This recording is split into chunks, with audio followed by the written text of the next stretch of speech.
काँग्रेसने दिल्लीत केलेल्या आंदोलनाच्या निषेधार्थ नाशिकमध्ये भाजप युवा मोर्चाने आक्रमक भूमिका घेतली आहे. काँग्रेस कार्यालयाकडे जाण्याचा प्रयत्न करणाऱ्या कार्यकर्त्यांना पोलिसांनी वेळीच अडवले. त्यामुळे काँग्रेस आणि भाजप कार्यकर्त्यांमधील संभाव्य संघर्ष टळलाय. आंदोलनादरम्यान राहुल गांधी यांच्या विरोधात जोरदार घोषणाबाजी करण्यात आली.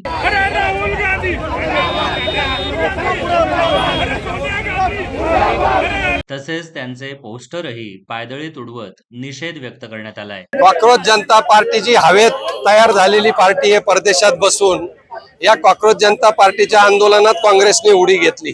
खरं म्हणजे हे देशविघातक प्रवृत्ती, ढोंगी प्रवृत्ती यांनी आंदोलन छेडलं आणि काँग्रेसने त्या आंदोलनात उडी घेतली. म्हणून काँग्रेसचा आणि इतर समाजवादी पक्ष असतील सर्व पक्षांचा निषेध म्हणून आम्ही त्यांच्या विरोधात आंदोलन करतोय. हे विचारांनी झाली पाहिजे. हे कुठल्याही असं चुकीचं षडयंत्र करून युवकांची दिशाभूल करायची आणि आंदोलन आणि देशाचं वातावरण खराब करायचं हे काही योग्य नाहीये. आणि राहुल गांधी यांचा आम्ही ते निषेध करतोय आणि युवा मोर्चाच्या वतीने राहुल गांधी यांना हे बांगड्यांचा आयर आम्ही करतोय. त्यांनी बांगड्या घालावा.